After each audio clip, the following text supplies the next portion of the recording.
If you're a beginner at drawing or if you want to refresh your basics, this video is for you. We will go over 3 big principles of drawing that can be useful to everyone, no matter your level. Line confidence, volume and direction, perspective and construction. I will also show exercises. Make sure you do them. It's the only way that it will really get imprinted into your brain.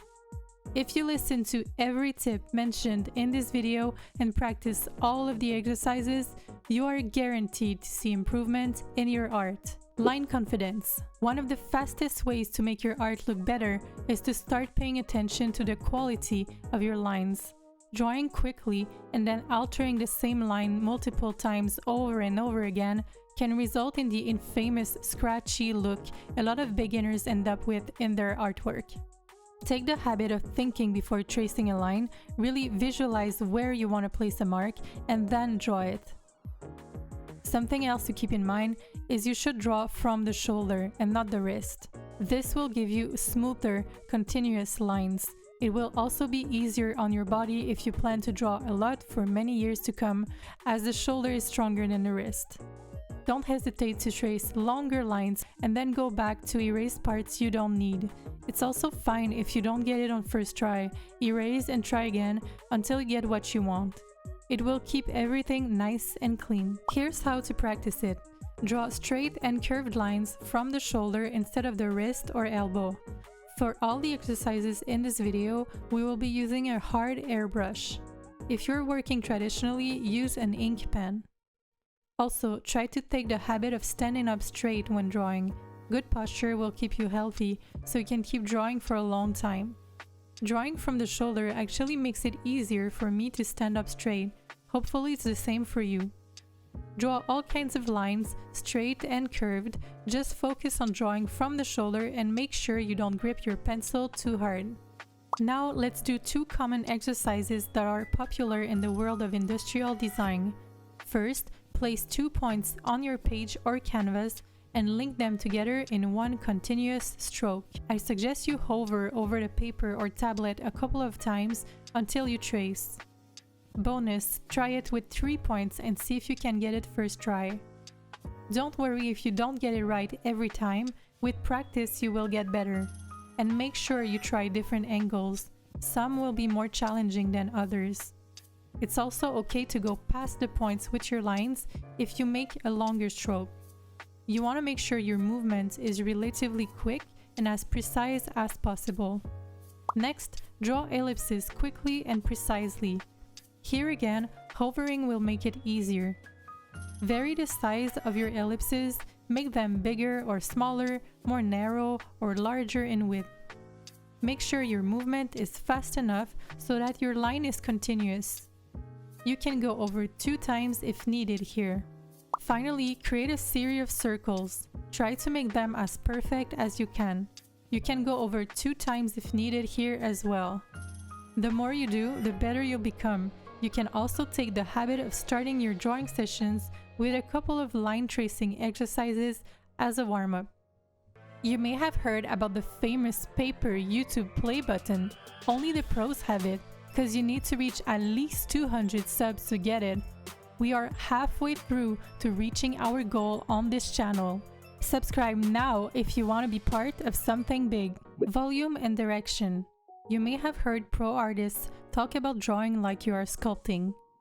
Even if your drawing is 2-dimensional, you are representing 3D objects. Your art will look a lot more convincing if you start thinking about your subject as 3-dimensional, just like if you were sculpting a shape. If it's confusing, let's do some exercises and it will get much clearer. First, draw some random shapes on your canvas. Looks quite flat like this, right? Now let's add contour lines to give them volume. Suddenly we have a representation of a 3D shape. We are not looking for perfect technique or perspective here. The goal is to observe how powerful line placement is and how much information you can give to your subject by simply adding cross-contour lines like this. Now, draw the same shape 3 times and change the contour lines to see how it transforms its perceived volume. Try to notice what happens when you create different kinds of angles in your lines. Okay, now chop off parts of your shapes. There are no rules here, just pay attention to how shapes transform when you do so.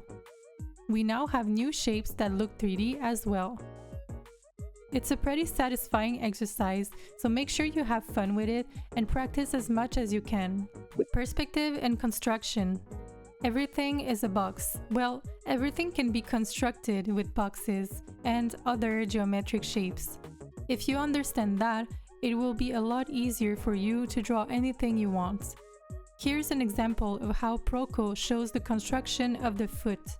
He breaks it down into simple geometric shapes.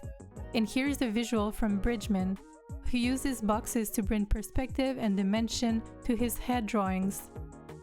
If you can deconstruct everything into geometric shapes, you'll be able to figure out easily how they work in perspective, and it will also be much more clear how light and shadows falls on your subject. For now, let's just train our minds to notice and understand perspective a bit more. If we look at a box, we can identify its height, length, and width. In one-point perspective, the length lines will go to a vanishing point, and the height and width will not converge, they will stay parallel or straight. In 2 points perspective, length lines converge to 1 point, width lines converge to a second point, and height stays straight. In 3 points perspective, each side converges to a point. Let's put this into practice. Select a few images of skyscrapers or buildings. Trace over the images with 3 different line colors. 1 color for the height, 1 for the width, and 1 for the length. Identify if you're seeing a 1, 2, or 3 points perspective.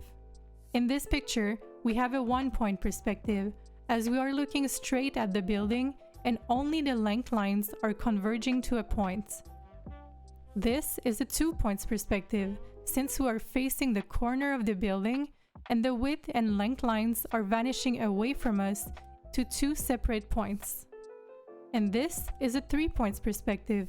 What gives it away really easily is the dramatic angle of the photo and how we can see the height lines converging to a 3rd point. Planes. A plane is simply a flat surface. When a form turns in space, a new plane is created. In this drawing of a box, you can see 3 planes.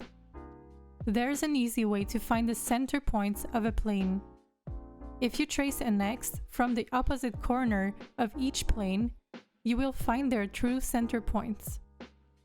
It seems pretty obvious that things get smaller when they are away from us, but it's really useful to practice it with examples and truly see how much distortion can happen in a 3D space. Here's a simple exercise to practice.